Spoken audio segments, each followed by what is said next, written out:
ಓಂ ಶ್ರೀ ಗುರುಭ್ಯೋ ನಮಃ. ಹರಿ ಓಂ. ದ್ವೈತ ವೇದಾಂತ ಬ್ರಹ್ಮಮೀಮಾಂಸಾ ಮೂರನೇ ಕಂತು. ಇದುವರೆಗೆ ಡೇ 092 ಮತ್ತು ಡೇ 093 ಇವುಗಳಲ್ಲಿ ಎಚ್.ಎನ್.ಆರ್. ಗ್ರಂಥದ ಸುದೀರ್ಘ ಪೀಠಿಕೆ ಮತ್ತು ಮೊದಲ ಅಧ್ಯಾಯದ 3 ಪ್ರಕರಣಗಳನ್ನು ಪರಿಚಯ ಮಾಡಿಕೊಂಡಿದ್ದೇವೆ. ಇವುಗಳ ಎಲ್ಲದರ ಮುಖ್ಯಾಂಶಗಳನ್ನೊಮ್ಮೆ ನೋಡಿ ನಂತರ ಈ 3ನೇ ಕಂತಿನಲ್ಲಿ ಅಧ್ಯಾಯ 1ರ ಉಳಿದ ಭಾಗದ ಕಡೆ ಗಮನ ಹರಿಸೋಣ. ಇದುವರೆಗೆ ನೋಡಿರುವ ಶಾಸ್ತ್ರ ಗ್ರಂಥದ ಮುಖ್ಯಾಂಶಗಳು: 1. ಜೀವನವು ತತ್ವಭಾವನೆಯ ಹೊರಗಿನ ಆಕಾರ ಮಾತ್ರ. ತತ್ವಭಾವನೆಗೆ ತಳಹದಿಯಾದುದು ವಿಚಾರ. ಅಂದರೆ ವಿಚಾರವಂತಿಕೆಯ ಮೇಲಿನ ಲೇಯರು ತತ್ವಭಾವನೆ, ಅದರ ಮೇಲಿನ ಲೇಯರು ಬಾಹ್ಯ ಜೀವನ. ಆ ಥರ. 2. ಭರತಖಂಡದಲ್ಲಿ ಭಾರತೀಯ ಸಂಸ್ಕೃತಿಯ ದೃಷ್ಟಿಯಿಂದ ಹೇಳುವುದಾದರೆ, ದೈವಿಕವಾಗಿ ಮನುಷ್ಯನು ಎಂದಿನಿಂದಿರುವನೋ ಅಂದಿನಿಂದ ಪೂರ್ಣವಾದ ವಿಚಾರವು ಅನುಸರಿಸಿಕೊಂಡು ಬಂದಿರುವುದು. ಈ ಪೂರ್ಣವಾಗಿ ವಿಚಾರಾತ್ಮಕವಾದುದೇ ವೇದ. ಅಂದರೆ ವೇದ ಯಾವತ್ತೂ ಪೂರ್ಣ ವಿಚಾರಾತ್ಮಕ ಅಂತ. ಲೌಕಿಕ ರೀತಿಯಲ್ಲಿ ಹಂತ ಹಂತವಾಗಿ ಬೆಳೆದು ಬಂದದ್ದಲ್ಲ ಅದು. ಯಾರೂ ಅದನ್ನು ಬೆಳೆಸಿಲ್ಲ. ಈ ಕಾರಣಗಳಿಂದಲೇ ವೇದಕ್ಕೂ ದೇವರಿಗೂ ನಿಕಟ ಸಂಬಂಧ ಇರುವುದು. 3. ಇಡೀ ವೇದಕ್ಕೆ ಪೂರ್ಣ ಬ್ರಹ್ಮ ಒಂದೇ ವಿಷಯ ಎಂದು ಸಮರ್ಥಿಸುವ ಶಾಸ್ತ್ರಕ್ಕೆ ವೇದಾಂತ ಅಂತ ಹೆಸರು. ಆದರೆ ವೈದಿಕ ಸಂಸ್ಕಾರದ ಪುನರುಜ್ಜೀವನದ ಅವಶ್ಯಕತೆಯು ಕಾಲಗತಿಯಿಂದ ಪ್ರಸಕ್ತವಾದಾಗ ದೃಷ್ಟಿಭೇದ, ಸನ್ನಿವೇಶ ಭೇದ ಮೊದಲಾದ ನಿಮಿತ್ತಗಳಿಂದ ಒಂದೇ ವೇದ, ಒಂದೇ ಬ್ರಹ್ಮ ನಾನಾ ಪ್ರಕಾರವಾಗಿ ನಿರೂಪಿತವಾಗಿ ನಾನಾ ವೇದಾಂತ ಸಂಪ್ರದಾಯಗಳು ಹುಟ್ಟಿದವು. ಅಂದರೆ ವೇದದ ಸ್ವರ, ವರ್ಣ, ಪದ, ವಾಕ್ಯ ಅಥವಾ ಟೆಕ್ಸ್ಟ್ ಅಂತೀವಲ್ಲ, ಆ ಟೆಕ್ಸ್ಟ್ ಬಗ್ಗೆಯೇ ಏನೂ ವಿವಾದವಿಲ್ಲ. ಇದು ಬಹಳ ಹೆಮ್ಮೆ ಪಡಬೇಕಾದ ವಿಷಯ. ವಿವಾದ ಇರುವುದೆಲ್ಲ ಈ ಒಟ್ಟು ವೇದದ ಒಂದೇ ಅರ್ಥ ಅಂತಿಮವಾಗಿ ಏನು ಎಂಬುದರ ಬಗ್ಗೆ. ಇದನ್ನು ವೇದದ ಅರ್ಥದ ನಿರೂಪಣದ ಬೆಳವಣಿಗೆ ಎನ್ನಬಹುದು. 4. ಅನಾದಿ ಮತ್ತು ನಿತ್ಯ ವಸ್ತುಗಳನ್ನುಳ್ಳ ಜಗತ್ಪ್ರವಾಹಕ್ಕೆ ಸತ್ತಾಪ್ರದನಾಗಿ ಸರ್ವಥಾ ಸ್ವತಂತ್ರನಾಗಿ ಶುದ್ಧ ಮತ್ತು ಅದ್ವಿತೀಯನಾದ ಶ್ರುತ್ಯುಕ್ತ ಬ್ರಹ್ಮನನ್ನು ಸರ್ವ ಪ್ರತಿಪಕ್ಷ ನಿರಾಕರಣ ಪೂರ್ವಕವಾಗಿ ಸಿದ್ಧಾಂತಿಸಿದವರು ಶ್ರೀಮದಾಚಾರ್ಯರು. ಇದು ಸಾಧ್ಯವಾಗುವುದು ಆಪಾತತಃ ವಿರುದ್ಧಾರ್ಥವುಳ್ಳ ಶ್ರುತಿಸ್ಮೃತಿಗಳಿಗೆ ಏಕವಾಕ್ಯತೆಯನ್ನು ಸಂಪಾದಿಸಿದ ನಂತರ. 5. ಶಾಸ್ತ್ರ ಎಂದರೆ ನಿಯಮವಾಗಿ ಸ್ವತಂತ್ರ ಬ್ರಹ್ಮಸಿದ್ಧಿಯನ್ನು ಸಂಪಾದಿಸಿಕೊಡುವ ಬ್ರಹ್ಮದೃಷ್ಟಿಯಿಂದಲೇ ಪ್ರವೃತ್ತವಾದ ಬ್ರಹ್ಮಮೀಮಾಂಸಾ. ಶಾಸ್ತ್ರ ಎಂದರೆ ಬ್ರಹ್ಮಮೀಮಾಂಸಾ ಶಾಸ್ತ್ರ. ಅದು ಅಪೇಕ್ಷಿಸುವ ಬ್ರಹ್ಮದೃಷ್ಟಿ ಶ್ರೀಮದಾಚಾರ್ಯರ ಅಸಾಧಾರಣ್ಯ. 6. ತತ್ವವೊಂದು ಪೂರ್ಣವಾಗಿ ಜಗತ್ತಿಗೆ ಉಪಪಾದಕವಾಗಲು ಬೇಕಾದ ಮಿಕ್ಕ ಅಂಗಗಳನ್ನು ಸಿದ್ಧಾಂತಿಸುವ ಶ್ರುತಿ ವಾಕ್ಯಗಳನ್ನು ಉದ್ಧರಿಸಿ ಜಗತ್ಕಾರಣದ ಪೂರ್ಣ ಸ್ವರೂಪವನ್ನು ವಿವರಿಸಿದವರು ಶ್ರೀಮದಾಚಾರ್ಯರು. ಅಂದರೆ ಅಜ್ಞಾತವಾದ ಅನೇಕ ಶ್ರುತಿ ಸ್ಮೃತಿಗಳನ್ನು ಫಾರ್ ದ ಫಸ್ಟ್ ಟೈಮ್ ವಿಪುಲವಾಗಿ ಉದಾಹರಿಸಿದವರು ಆಚಾರ್ಯರು.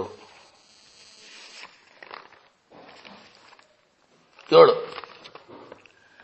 ಗ್ರಂಥಕಾರನು ಹುಟ್ಟಿ ಬೆಳೆದ ಸನ್ನಿವೇಶ, ಅವನ ಮನೋಧರ್ಮ, ಅವನ ಬುದ್ಧಿ ಮತ್ತು ವಿದ್ಯೆ, ಪ್ರಪಂಚದಲ್ಲಿ ಅವನ ಸಹಾನುಭೂತಿ,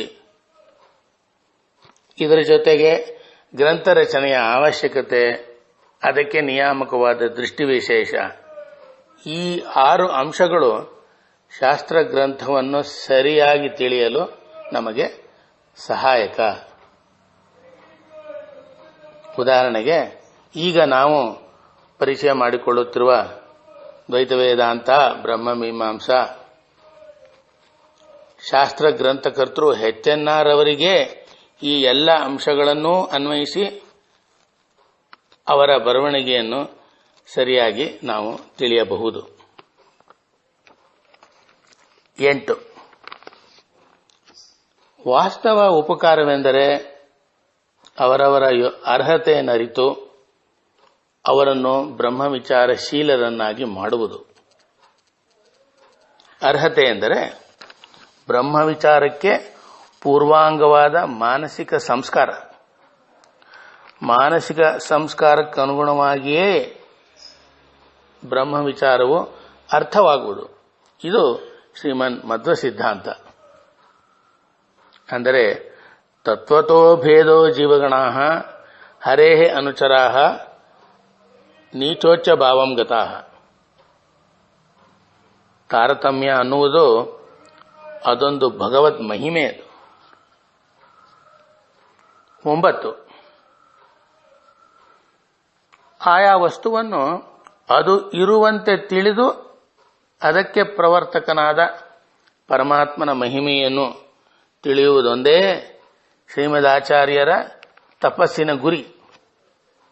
ಅಂದರೆ ಬ್ರಹ್ಮವಸ್ತು ವೈಭವಕ್ಕೆ ಪ್ರತಿಯೊಂದು ವಸ್ತುವೂ ಸಾಕ್ಷಿ, ಎಲ್ಲ ವಸ್ತುಗಳೂ ಪವಿತ್ರ, ಈಶಾವಾಸ್ಯಂ ಇದಗಂ ಸರ್ವಂ ಆಗಿರುವ ಕಾರಣದಿಂದ. 10. ಶ್ರೀಮದ್ ಆಚಾರ್ಯರು ಸರ್ವಾಂಶದಲ್ಲಿಯೂ ಜ್ಞಾನದ ಪ್ರಾಧಾನ್ಯವನ್ನು ಸಿದ್ಧಾಂತಿಸಿ ಯಾರೂ ಮಾಡದಿರುವ ರೀತಿಯಲ್ಲಿ ಲೋಕೋಪಕಾರ ಮಾಡಿರುವರು. ಇದೇ ಅವರ ವ್ಯಕ್ತಿ ಮಹತ್ವ ಮತ್ತು ಆ ಮೂಲಕವಾದ ಅವರ ಶಾಸ್ತ್ರದ ಮಹತ್ವ. ಇದರ ಅರ್ಥ ಏನಪ್ಪ ಅಂದರೆ, ಜ್ಞಾನವನ್ನು ಅಪ್ರದಾನ ಮಾಡಿದ್ದರಿಂದಲೇ ಇತರ ವೇದಾಂತಿಗಳು ಪೂರ್ವ ಪಕ್ಷಿಗಳಾದರು. 11.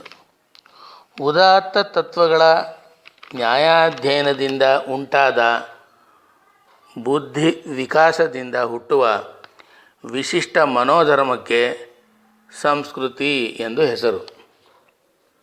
ನಮ್ಮ ಭಾರತೀಯ ಸಂಸ್ಕೃತಿಯು ಚರಿತ್ರೆಗೆ ಸಿಗದಿರುವಷ್ಟು ಪ್ರಾಚೀನ. ಏಕೆಂದರೆ ವೇದಾಧ್ಯಯನ ಪರಂಪರೆಯ ಮೂಲಕವೇ ವೇದ ಸಂಸ್ಕೃತಿ ಅರ್ಥಾತ್ ಭಾರತೀಯ ಸಂಸ್ಕೃತಿಯು ಅನಾದಿನಿತ್ಯವಾಗಿ ಕಂಗೊಳಿಸುತ್ತಾ ಬಂದಿರುವುದು. 12. ಜಗತ್ ಪ್ರತಿಷ್ಠಾಪಕ ತತ್ವದ ಮೊದಲ ಪರಿಚಯ ಯಾವುದರಿಂದಲೋ ಅದೇ ವೇದ. ಇದು ಜ್ಞಾನಕ್ಕೆ ಕಾರಣವಾಗಿ ಜ್ಞಾನಕ್ಕಿಂತ ಮೊದಲು, ಅದಕ್ಕೆ ಮೊದಲು ಅಂದರೆ ವೇದಕ್ಕೆ ಮೊದಲು ಯಾವುದೂ ಬುದ್ಧಿಗೆ ನಿಲುಕುವುದಿಲ್ಲ. ವೇದವು ಅನಾದಿ, ಪುರುಷನ ಬುದ್ಧಿಗೇ ಅದು ಕಾರಣ.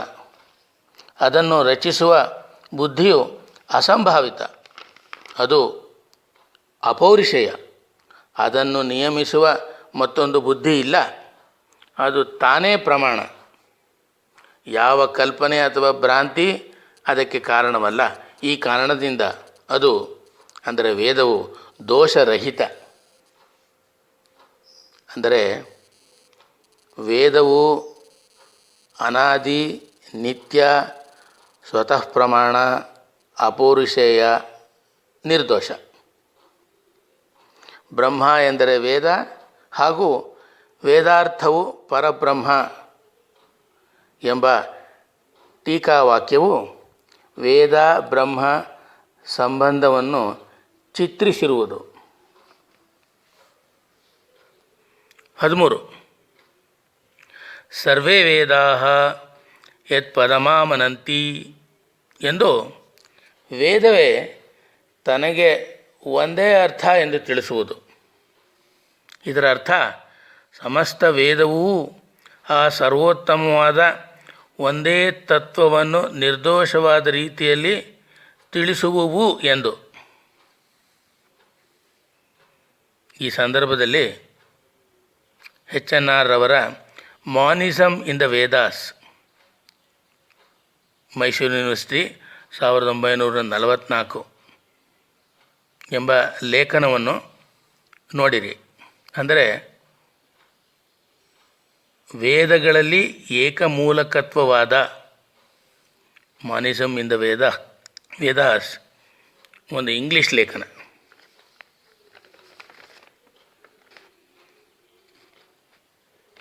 14. ಪರತತ್ವವನ್ನು ತಿಳಿಯಲು ವೇದದ ಅವಶ್ಯಕತೆ ಉಂಟಾಯಿತು. ವೇದದಿಂದ ಹುಟ್ಟಿದ ಜ್ಞಾನವು ನಿಯಮವಾಗಿ ಯಥಾರ್ಥವಾಗಬೇಕು. ಯಥಾರ್ಥವಾದ ಜ್ಞಾನವನ್ನು ಹುಟ್ಟಿಸುವ ಕಾರಣದಿಂದ ವೇದವು ಪ್ರಮಾಣವೆನಿಸಿತು. ಪ್ರಮಾಣವಾಗುವುದಾದರೆ ಇಡೀ ವೇದ ಪ್ರಮಾಣವಾಗುವುದಾದರೆ ಇಡೀ ವೇದ ಪ್ರಮಾಣ. ಏಕೆಂದರೆ ವೇದವು ಒಂದು ಪ್ರಮಾಣವಾಗಿ ಉಳಿಯದಿದ್ದರೆ ಅದರಿಂದಲೇ ರೂಪಿತನಾಗಬೇಕಾದ ದೇವರು ದೇವರಾಗಿ ಉಳಿಯುವುದಿಲ್ಲ. ಆದ್ದರಿಂದ ಪ್ರಮಾಣಂ ವೇದ ಏವ ಏಕಃ ಶ್ರೀಮದ್ ಆಚಾರ್ಯರು. 15. ಶ್ರೀಮದ್ ಆಚಾರ್ಯರು ವೈದಿಕವಾದ ಸರ್ವೋತ್ತಮ ತತ್ವದ ವೈಲಕ್ಷಣ್ಯವನ್ನು ಉಪಪತ್ತಿ ಸಹಿತ ಅಥವಾ ಯುಕ್ತಿ ಸಹಿತ ಸಿದ್ಧಾಂತಿಸಿದರು. ಈ ವೈಲಕ್ಷಣ್ಯವನ್ನು ಉಪಪಾದಿಸಲು ಶಾಸ್ತ್ರದಲ್ಲಿ ಭೇದವಾದವು ಪ್ರಸಕ್ತವಾಯಿತು. ಈ ಭೇದಕ್ಕೇ ಪಾರಿಭಾಷಿಕವಾಗಿ ದ್ವೈತ ಎಂದು ಹೆಸರು. ಮುಖ್ಯವಾಗಿ ಗಮನಿಸಬೇಕಾದ್ದು, ದೇವರು ಸರ್ವ ವಿಲಕ್ಷಣ, ಟ್ರಾನ್ಸೆಂಡೆಂಟ್ ಎಂದು. ಸ್ವತಂತ್ರ ಅಸ್ವತಂತ್ರ, ಸ್ವತಂತ್ರ ಪರತಂತ್ರ ಎಂಬ ಪದಗಳಲ್ಲಿಯೇ ಈ ವೈಲಕ್ಷಣ್ಯ ಅಥವಾ ಭೇದ ಅಥವಾ ದ್ವೈತವನ್ನು ತಿಳಿದುಕೊಳ್ಳಬೇಕಾಗುತ್ತದೆ. 16. ಪರಮಾತ್ಮನು ಜಗದ್ವಿಲಕ್ಷಣಾಗಿ ಜಗತ್ತಿನಿಂದ ಅನ್ಯ. ಜಗತ್ತಾದರೂ ಪರಮಾತ್ಮ ತಂತ್ರವಾಗಿ ಅವನಿಂದ ಅನನ್ಯ. ಪರಮಾತ್ಮನ ಜಗದ್ವೈಲಕ್ಷಣ್ಯವೇ ಅವನ ಸರ್ವೋತ್ತಮತ್ವ. ಇದೇ ಶ್ರುತ್ಯುಕ್ತ ಅದ್ವೈತ. ಅಂದರೆ ಜಗತ್ತೂ ಪರಮಾತ್ಮನಿಂದ ಅನ್ಯ ಎಂದು ತಿಳಿದು ಬಿಡಬಾರದು. ಜಗತ್ತು ಪರಮಾತ್ಮನಿಂದ ಅನನ್ಯ, ಇನ್ಸಪರಬಲ್ ಎಂದು ತಿಳಿಯಬೇಕು. 17. ಶ್ರುತ್ಯುಕ್ತವಾದ ಅದ್ವೈತದಲ್ಲಿ ಭೇದವಾದವು ಅನಿವಾರ್ಯ. ಏಕೆಂದರೆ ಅದು ಸ್ವತಂತ್ರ ಪರತಂತ್ರಗಳ ಭೇದ. ಎರಡು ಸ್ವತಂತ್ರವಾದ ವಸ್ತುಗಳ ಭೇದವಲ್ಲ, ಸ್ವತಂತ್ರ ಪರತಂತ್ರಗಳ ಭೇದ. ಶ್ರುತ್ಯುಕ್ತ ಅದ್ವೈತ ಬೇರೆ, ಶ್ರೀ ಶಂಕರಾಚಾರ್ಯರ ಪ್ರಸಿದ್ಧ ಅದ್ವೈತ ಮಾಯವಾದ ಬೇರೆ. ಇವೆರಡಕ್ಕೂ ಇರುವ ಅಜಗಜಾಂತರ ವ್ಯತ್ಯಾಸವನ್ನು ಧ್ಯಾನಿಸಿ ತಿಳಿಯಬೇಕು. 18. ಶ್ರೀಮದ್ ಆಚಾರ್ಯರು ಹೇಳುವ ದ್ವೈತ ಎಂದರೆ ಶ್ರುತಿಯು ಸಿದ್ಧಾಂತ ಮಾಡುವ ಹರಿ ಸರ್ವೋತ್ತಮ ಎಂಬ ಅರ್ಥವುಳ್ಳ ಅದ್ವೈತ. ಏಕೆಂದರೆ ಜಗದ್ವೈಲಕ್ಷಣ್ಯವನ್ನು ಹೆಚ್ಚು ಹೆಚ್ಚು ತಿಳಿದಷ್ಟೂ ಪರಮಾತ್ಮನು ಸರ್ವೋತ್ತಮ ಎಂದು ಹೆಚ್ಚು ಹೆಚ್ಚು ತಿಳಿಯುತ್ತಾ ಹೋಗಿ ಅದು ಶ್ರುತ್ಯುಕ್ತ ಬ್ರಹ್ಮಾದ್ವೈತವಾದಕ್ಕೆ ಪುಷ್ಟಿ ನೀಡುವುದು. ಇದೇ ಹರಿ ಸರ್ವೋತ್ತಮವಾದ. 19. ಶ್ರೀಮದ್ ಆಚಾರ್ಯರು ಇಡೀ ವೇದದ ಒಂದೇ ರೀತಿಯ ಪ್ರಾಮಾಣ್ಯದ ಕಡೆ ಪೂರ್ಣ ದೃಷ್ಟಿ ಕೊಟ್ಟರು. ಅದನ್ನು ತಿಳಿಯಲು ಬ್ರಹ್ಮಸೂತ್ರಗಳು ಒಂದೇ ಸಾಧನ ಎಂದು ಪರೀಕ್ಷೆಯಿಂದ ತಿಳಿದರು. ಇದರಿಂದ ಸೂತ್ರ ಸಿದ್ಧಾಂತವೇ ಇವರ ಸಿದ್ಧಾಂತವಾಯಿತು. ಸೂತ್ರವೇ ಬ್ರಹ್ಮಮೀಮಾಂಸ. ಈ ನಿಮಿತ್ತ ಇವರ ಭಾಷ್ಯವೂ ಬ್ರಹ್ಮಮೀಮಾಂಸ. ಇವರು ಇದಕ್ಕೆ ಅನನುಕೂಲವಾದ ಯಾವುದೂ ಪ್ರಮಾಣವಾಗಲಾರದೆಂದು ಪರೀಕ್ಷೆಯಿಂದ ನಿರ್ಣಯಿಸಿದರು. ಈ ಒಂದೇ ದೃಷ್ಟಿಯಿಂದ ಸೂತ್ರ ವ್ಯಾಖ್ಯಾನ ಮಾಡಿದರು. ಸರ್ವವೇದ ಪ್ರತಿಪಾದ್ಯವಾದ ವಸ್ತುವನ್ನು ಸಮರ್ಥಿಸಿದರು. ಅಂದರೆ ಬ್ರಹ್ಮಸೂತ್ರ ಎಂಬ ಟಾರ್ಚಿನ ಬೆಳಕಿನಲ್ಲಿಯೇ ವೇದ, ವೇದಾರ್ಥ, ವೇದಾಂತ, ವೇದದ ಸಂಸಾರ ಎಲ್ಲವೂ ಸುಸ್ಪಷ್ಟವಾಗಿ ಗೋಚರಿಸುವುದು. ವೇದವು ಪ್ರಮಾಣ, ಅದನ್ನು ಸಾಧಿಸಿಕೊಡುವ ಬ್ರಹ್ಮಸೂತ್ರ ಪ್ರಮಾಣತಮ. 20ನೇದು, ಈ ತತ್ವದಲ್ಲಿಯೇ ನಿಷ್ಠವಾದ ತಿಳುವಳಿಕೆಯೇ ಶಾಸ್ತ್ರದಲ್ಲಿ ಭಕ್ತಿ ಎಂದು ವ್ಯವಹೃತವಾಗಿರುವುದು. ಈ ಜ್ಞಾನವೇ ವಿಷ್ಣುವಿನ ಪ್ರಾಪ್ತಿಯಲ್ಲಿ ಸಾಧನ. ಅದಕ್ಕೆ ಮತ್ತೊಂದು ಸಾಧನವಿಲ್ಲ. ವಿಷ್ಣು ಪ್ರಾಪ್ತಿಯೇ ಮೋಕ್ಷ. ಇದೇ ವಿಷ್ಣು ಸರ್ವೋತ್ತಮ ಎಂಬಲ್ಲಿ ಅಡಗಿರುವ ಭಾವ. ಈ ಸರ್ವೋತ್ತಮ ವಸ್ತುವೇ ವೇದದ ಒಂದೇ ಅರ್ಥ, ವೇದಾನುಸಾರಿಯಾದ ಶಾಸ್ತ್ರಗಳ ಒಂದೇ ಅರ್ಥ ಎಂದು ಶ್ರೀಮದ್ ಆಚಾರ್ಯರು ನಿರ್ಣಯಿಸಿರುವರು. ಆದ್ದರಿಂದಲೇ ಶ್ರೀಮದ್ ಆಚಾರ್ಯರು ತಮ್ಮ ಗ್ರಂಥಗಳಲ್ಲಿ ಶ್ರುತಿ ಸ್ಮೃತಿಗಳನ್ನು ಉದಾಹರಿಸಿ ಹರಿಸರ್ವೋತ್ತಮತ್ವವಾದಕ್ಕೆ ಅಥವಾ ಹರಿಸರ್ವೋತ್ತಮವಾದಕ್ಕೆ ಪುಷ್ಟಿಯನ್ನು ತರುತ್ತಾರೆ.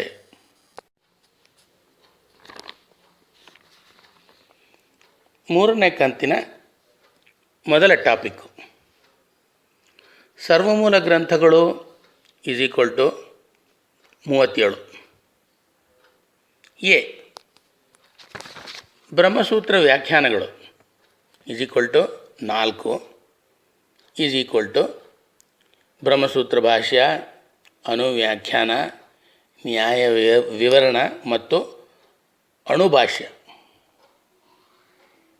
ಬ್ರಹ್ಮಸೂತ್ರ ವ್ಯಾಖ್ಯಾನಗಳಿಗೆ ಸೂತ್ರ ಪ್ರಸ್ಥಾನ ಎಂದು ಹೆಸರು. ಇದರಲ್ಲಿ ಗಮನಿಸಬೇಕಾದ ಮುಖ್ಯಾಂಶಗಳು: 1. ನಮ್ಮಂತಹ ಮಂದಬುದ್ಧಿಗಳಿಗೆ ಬ್ರಹ್ಮಸೂತ್ರದಿಂದಲೇ ವೇದಾರ್ಥ ನಿರ್ಣಯ. ವೇದಾರ್ಥ ನಿರ್ಣಯವು ಕೇವಲ ವೇದದಿಂದಲೇ ಅಥವಾ ಸ್ಮೃತಿಗಳಿಂದಲೇ ಮಾತ್ರವೇ ಆಗುವುದಿಲ್ಲ. 2. ಶಾಸ್ತ್ರಕ್ಕೆ ಬೇಕಾದುದು ಯಥಾರ್ಥ ಜ್ಞಾನ. ಯಥಾರ್ಥ ಜ್ಞಾನವೇ ಶರೀರವಾಗಿ ಉಳ್ಳದ್ದು ಶಾಸ್ತ್ರ. ಆದ್ದರಿಂದ ತತ್ಕಾಲದಲ್ಲಿ ಅಹಿತವಾದರೂ ಯಥಾರ್ಥ ಜ್ಞಾನವು ಸರ್ವಶ್ರೇಯಸ್ಸಿಗೂ ಮೂಲ ಎಂಬ ಧರ್ಮ ರಹಸ್ಯವನ್ನು ಶ್ರೀಮದಾಚಾರ್ಯರು ಬೆಳಕಿಗೆ ತಂದರು. 3ನೇ ಪಾಯಿಂಟು, ದೇವರ ತಿಳುವಳಿಕೆಗೆ ಅಂದರೆ ದೇವರ ಮಹಿಮೆಯ ತಿಳುವಳಿಕೆಗೆ ವೇದ ಒಂದೇ ಸಾಧನ. ವೇದದಿಂದ ದೇವರ ಮಹಿಮೆಯನ್ನು ತಿಳಿಯುವ ಹಾಗೆ ಬಾದರಾಯಣರು ಲೋಕವನ್ನು ಕುರಿತು ಮಾಡುವ ಉಪಪಾದನೆ ಮೊದಲಾದುದೂ ಇದರಲ್ಲಿ ಅಂಗ. ಇಂತಹ ಉಪಪಾದನೆಗೆ ಸ್ಮೃತಿ ಎಂದು ಹೆಸರು. ಇದು ಇತಿಹಾಸ, ಪುರಾಣ ಮೊದಲಾದುದು. ಆದರೆ ಸ್ಮೃತಿಗೆ ಸ್ವತಂತ್ರವಾದ ಪ್ರಾಮಾಣ್ಯವಿಲ್ಲ. ಅದು ವೇದಾರ್ಥವನ್ನೇ ಉಪಪಾದಿಸುವುದು. ಈ ಉಪಪಾದನೆಯಿಂದ ವೇದಾರ್ಥವು ಮತ್ತಷ್ಟು ದೃಢಪಡುವುದು. ಈ ಭಾವಗಳು ನಮ್ಮ ಸ್ಮೃತಿಯ ಅಧ್ಯಯನಕ್ಕೆ ಪ್ರವರ್ತಕವಾದರೆ ಆಗ ಮಾತ್ರ ಸ್ಮೃತಿಯು ಪ್ರಮಾಣವೆನಿಸುವುದು.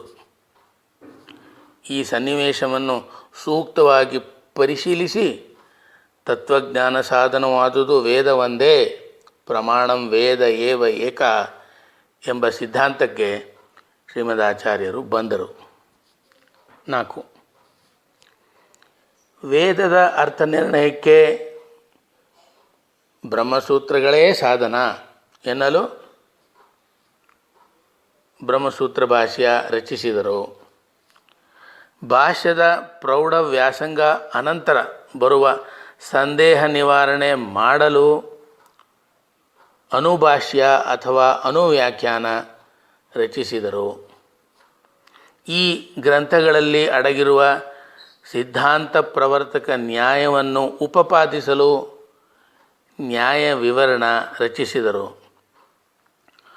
ಒಟ್ಟು ಸಿದ್ಧಾಂತವನ್ನು ಸಂಕ್ಷೇಪವಾಗಿ ಮನಸ್ಸಿಗೆ ಪರಿಚಯ ಮಾಡಿಕೊಡಲು ಅಣುಭಾಷ್ಯ ರಚಿಸಿದರು. 5. ಬ್ರಹ್ಮಸೂತ್ರಗಳು 4 ಅಧ್ಯಾಯಗಳ 223 ಅಧಿಕರಣಗಳಲ್ಲಿ ಸಂಗ್ರಹೀತವಾದ 564 ಸೂತ್ರಗಳು. ಅಧ್ಯಾಯಗಳು ಸಮನ್ವಯ, ಅವಿರೋಧ, ಸಾಧನ, ಫಲ. ಒಂದೊಂದು ಅಧ್ಯಾಯದಲ್ಲೂ 4 ಪಾದಗಳು ಇರುತ್ತವೆ. 6. ಸಮನ್ವಯಾಧ್ಯಾಯದಲ್ಲಿ ಪ್ರತಿ ವೈದಿಕ ಪದಕ್ಕೂ ಪರಬ್ರಹ್ಮ ಒಂದೇ ಅರ್ಥ ಎಂದು ಸಮರ್ಥಿತವಾಗಿರುವುದು. ಇದಕ್ಕೆ ಉಪಪಾದಕವಾಗಿ ಮೊದಲನೆಯ ಪಾದದ ಮೊದಲ 5 ಅಧಿಕರಣಗಳು ಶಾಸ್ತ್ರಪೀಠ, ವ್ಯಾಸಪೀಠ ಎನಿಸಿಕೊಂಡಿರುವುವು. 7. ಶಾಸ್ತ್ರಪೀಠ ಜಿಜ್ಞಾಸಾಧಿಕರಣ, ಜನ್ಮಾಧಿಕರಣ, ಶಾಸ್ತ್ರಯೋನಿತ್ವಾಧಿಕರಣ, ಸಮನ್ವಯಾಧಿಕರಣ, ಈಕ್ಷತ್ಯಧಿಕರಣ. ಇವು 5. 8.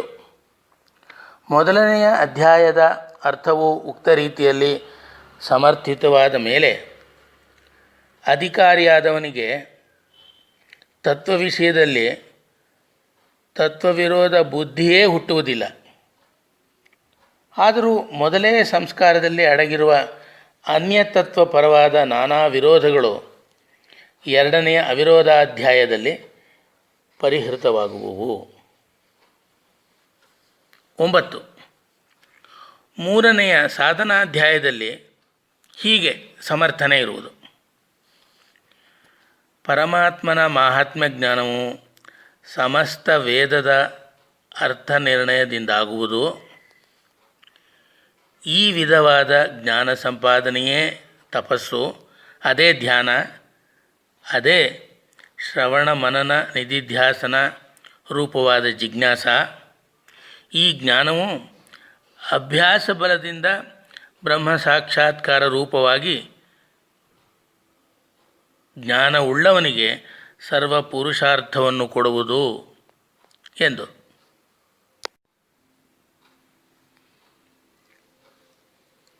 10. ನಾಲ್ಕನೆಯದಾದ ಫಲಾಧ್ಯಾಯ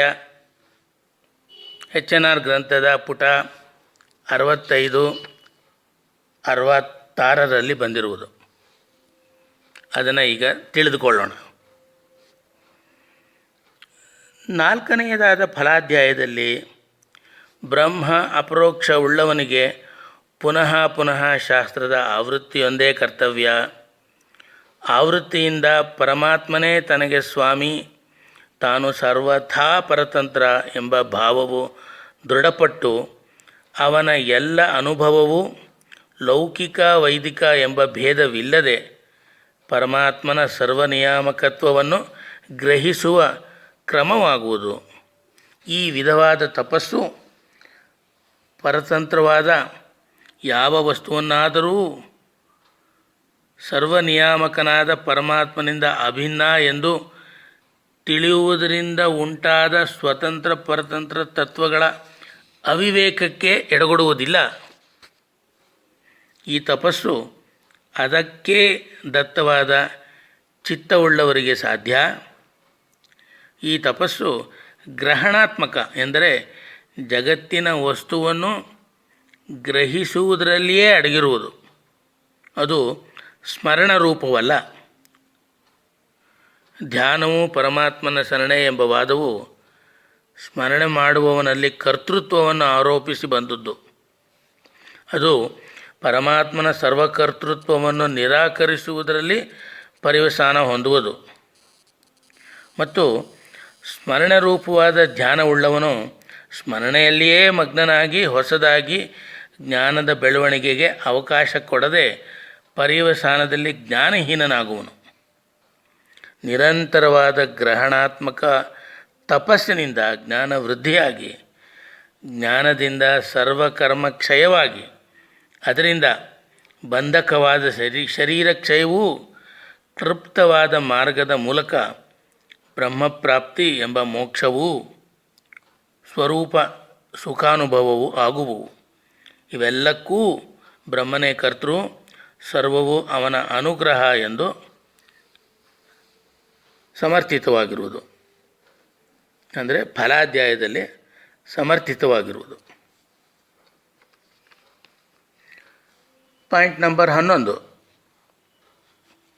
ಇದನ್ನು ನಾನು ಪುಟ 67-68 ಒಂದು ಪ್ಯಾರ ಓದುವುದರ ಮೂಲಕ ಹೇಳುತ್ತೇನೆ. ಮಧ್ವಾಚಾರ್ಯರ ಸಿದ್ಧಾಂತದಲ್ಲಿ ಮೀಮಾಂಸೆಯು ಶ್ರವಣ ಮನನ ನಿಧಿಧ್ಯಾಸನ ರೂಪ. ಇವುಗಳಲ್ಲಿ ಒಂದೊಂದೂ ಮತ್ತೊಂದರ ಸಾಧನ. ಇದೇ ಜ್ಞಾನ. ಈ ಜ್ಞಾನವು ಪರಮಾತ್ಮನಲ್ಲಿ ಸ್ನೇಹವನ್ನು ಹುಟ್ಟಿಸುವುದು. ಈ ಸ್ನೇಹಕ್ಕೆ ಭಕ್ತಿ ಎಂದು ಹೆಸರು. ಭಕ್ತಿಗೆ ಕಾರಣವಾದ ಜ್ಞಾನವು ಮೊದಲು ಪರೋಕ್ಷ,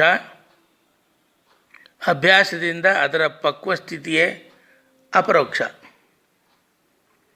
ಮತ್ತೊಂದು ಭಾವಕ್ಕೆ ಅವಕಾಶ ಕೊಡದೆ ತಾನೇ ತಾನಾಗಿ ಸದಾ ಸರ್ವಥಾ ಇರುವುದೇ ಅಪರೋಕ್ಷ ಜ್ಞಾನದ ನಿರ್ದೋಷಾವಸ್ಥೆ. ಅದೇ ಆನಂದ ರೂಪ. ಅದರ ಪೂರ್ಣತೆಯೇ ಮೋಕ್ಷ ಎಂದು ಸಮರ್ಥನೆ ಇರುವುದು. ಈ ಕಾರಣದಿಂದ ಈ ವೇದಾಂತವು ಪೂರ್ಣಾರ್ಥದಲ್ಲಿ ಬ್ರಹ್ಮಮೀಮಾಂಸಾ ಎಂಬ ಹೆಸರಿಗೆ ಅರ್ಹವಾದುದು. ಸೊ ಇದುವರೆಗೂ ಸೂತ್ರ ಪ್ರಸ್ಥಾನ ನೋಡಿದ್ವಿ. ಈಗ ಬಿ, ದಶ ಪ್ರಕರಣಗಳು 10. ಪ್ರಕರಣವೆಂದರೆ ಒಂದೇ ಅರ್ಥವನ್ನು ಯುಕ್ತವಾದ ದೃಷ್ಟಿಯಿಂದ ನಿರ್ವಚನ ಮಾಡುವ ವಾಕ್ಯ ಸಮೂಹ. 10 ಗ್ರಂಥಗಳ ದಶಪ್ರಕರಣಗಳು ಎಂದು ಪ್ರಸಿದ್ಧವಾದ 10 ಗ್ರಂಥಗಳ ಹೆಸರುಗಳನ್ನು ನೋಡೋಣ. 1. ಪ್ರಮಾಣ ಲಕ್ಷಣ. ಪ್ರಮಾಣ ಲಕ್ಷಣದಲ್ಲಿ ಪ್ರಮಾಣ ಸ್ವರೂಪ, ಪ್ರಮಾಣ ವಿಭಾಗಗಳ ವರ್ಣನೆ. 2, 3 ತತ್ವೋದ್ಯೋತ, ವಿಷ್ಣು ತತ್ವ ವಿನಿರ್ಣಯ. ಇವೆರಡರಲ್ಲಿಯೂ ಹೆಚ್ಚಿನ ರೀತಿಯ ಪ್ರಮಾಣ ಸ್ವರೂಪ, ಪ್ರಮಾಣ ವಿಭಾಗಗಳ ವರ್ಣನೆ ಹಾಗೂ ಪ್ರಮೇಯ ವರ್ಣನೆ. 4, 5 ತತ್ವಸಂಖ್ಯಾನ, ತತ್ವ ವಿವೇಕ. ಇವುಗಳಲ್ಲಿ ಶಾಸ್ತ್ರಸಿದ್ಧ ಪ್ರಮೇಯವನ್ನೇ ಪ್ರತಿಪಾದಿಸಲಾಗಿದೆ. 6, 7, 8 ಮಾಯಾವಾದ ಖಂಡನ, ಪ್ರಪಂಚ ಮಿಥ್ಯಾತ್ವಾನುಮಾನ ಖಂಡನ, ಉಪಾಧಿ ಖಂಡನ. ಮಾಯಾವಾದದ ಸ್ವವ್ಯಾಹತಿ ಮೊದಲಾದ ತನ್ನ ದೋಷದಿಂದಲೇ ನಿರಾಕೃತವಾಗುವುವು ಎಂಬ ಅಂಶವನ್ನು ಈ 3 ಗ್ರಂಥಗಳು ತೋರಿಸುವುವು. ಕಥಾಲಕ್ಷಣ 8ನೇದು. ರುಜುವಾದ ಭಾವ ಮತ್ತು ಕೇವಲ ತತ್ವನಿರ್ಣಯದಲ್ಲಿ ಆದರವನ್ನು ಹುಟ್ಟಿಸುತ್ತದೆ ಈ ಕಥಾಲಕ್ಷಣ. 10 ಕರ್ಮ ನಿರ್ಣಯ. ಋಗ್ ಆದಿ ಸಮಸ್ತ ವೇದವೂ ಜ್ಞಾನಪರ ಎಂದು ತೋರಿಸಲು ಪ್ರವೃತ್ತವಾಗಿದೆ ಕರ್ಮನಿರ್ಣಯ. ಅಲ್ಲಿಗೆ ಸೂತ್ರ ಪ್ರಸ್ಥಾನ, ಅದಾದಮೇಲೆ ದಶ ಪ್ರಕರಣಗಳನ್ನು ನೋಡಿದ್ವಿ. ಸಿ, ಇದು ಉಪನಿಷತ್ ಪ್ರಸ್ಥಾನ. ದಶೋಪನಿಷತ್ ಭಾಷ್ಯಗಳು ಈಸ್ ಈಕ್ವಲ್ ಟು 10. 1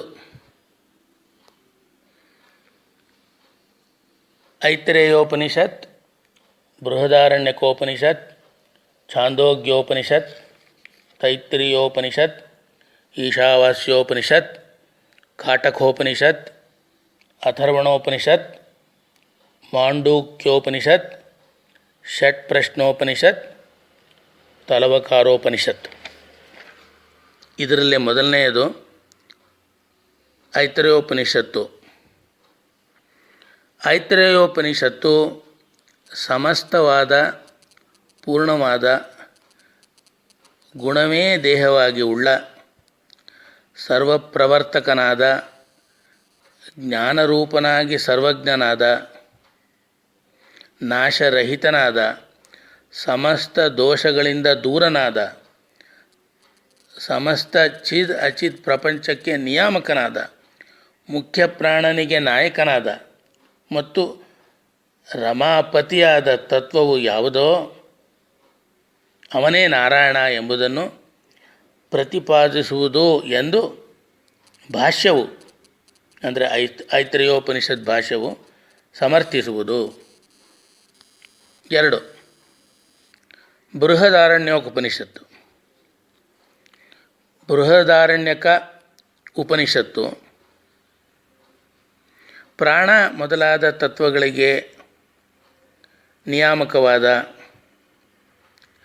ಅಲೌಕಿಕ ಸುಖ ಸಮುದ್ರ ರೂಪವಾದ ಸರ್ವದೋಷರಹಿತವಾದ ಸರ್ವಾಂತರ್ಯಾಮಿಯಾದ ಪರಿಪೂರ್ಣವಾದ ಪ್ರಕೃತಿ ನಿಯಾಮಕವಾದ ಜನ್ಮರಹಿತವಾದ ಸರ್ವವಿಲಕ್ಷಣವಾದ ಸರ್ವೋತ್ತಮವಾದ ಅರ್ಥದಲ್ಲಿ ನಿತ್ಯವಾದ ಸರ್ವಪ್ರವರ್ತಕ ಪ್ರಕಾಶರೂಪವಾದ ಸರ್ವಶಕ್ತಿಯಾದ ಸುರ ಮುನಿ ಮತ್ತು ಮನುಜ ಮೊದಲಾದ ಎಲ್ಲರಿಂದಲೂ ಸದಾ ಸೇವ್ಯಮಾನವಾದ ಸಕಲ ಜಗತ್ತಿನಲ್ಲಿ ಅನಾದಿ ಮತ್ತು ಅನಂತವಾದ ಆನಂದರೂಪವಾದ ಮೋಕ್ಷವನ್ನು ಕೊಡುವುದೇ ವಿಷ್ಣು ತತ್ವ ಎಂದು ಪ್ರತಿಪಾದಿಸುವುದು ಎಂದು ಭಾಷ್ಯವು ನಿರೂಪಿಸುವುದು. ಛಾಂದೋಗ್ಯೋಪನಿಷತ್ ಅಪರಿಮಿತವಾಗಿ ದೋಷರಹಿತವಾಗಿ ಸಮೀಚೀನ ಸುಖ ಮತ್ತು ಮಹತ್ತಮವಾದ ಜ್ಞಾನ ಇವುಗಳಿಗೆ ಒಂದೇ ಆಶ್ರಯವಾದ ಪ್ರಕಾಶ, ಸಮಸ್ತವನ್ನು ನಿಗ್ರಹಿಸುವ ಶಕ್ತಿ, ಭೋಗ, ಬಲ, ಸದ್ರೂಪ, ಸಾಕಾರಾತ್ಮಕವಾದ ದಿವ್ಯವಾದ ಆಕೃತಿಯುಳ್ಳ ಸೃಷ್ಟಿ ಸ್ಥಿತಿ ಲಯ ನಿತ್ಯವಾದ ನಿಯಮ, ಜ್ಞಾನ, ಪ್ರಕಾಶ, ಆವೃತ್ತಿ, ತಮಸ್ಸು, ಮೋಕ್ಷ ಮತ್ತು ವಿಶೇಷ ರೂಪವಾದ ಮೋಕ್ಷ ಇವನ್ನು ಕೊಡುವ ಉತ್ಪತ್ತಿರಹಿತವಾದ ನಿತ್ಯವಾದ ಸರ್ವದಾ ಉಪಾಸನೆಗೆ ವಿಷಯವಾದ ತತ್ವವೇ ಹರಿ ಎಂದು ಉಪಪಾದಿಸುವುದು ಎಂದು ಭಾಷ್ಯವು ಸಿದ್ಧಾಂತಿಸುವುದು. 4 ತೈತ್ರಿಯೋಪನಿಷತ್ತು ಸತ್ಯ, ಜ್ಞಾನ, ಅನಂತ, ಆನಂದ, ಬ್ರಹ್ಮ, ಸರ್ವಶಕ್ತಿ, ಸರ್ವೋತ್ತಮ, ಸಮಸ್ತ ದೇವತೆಗಳಿಂದ ಸ್ತುತ ಮತ್ತು ಸರ್ವರಿಗೂ ಶ್ರೇಷ್ಠವಾದ ತತ್ವಕ್ಕೆ ವಿಷ್ಣು ಎಂದು ಹೆಸರು ಎಂದು ಸಿದ್ಧಾಂತಿಸುವುದನ್ನು ಭಾಷ್ಯವು ಸ್ಥಾಪಿಸುವುದು.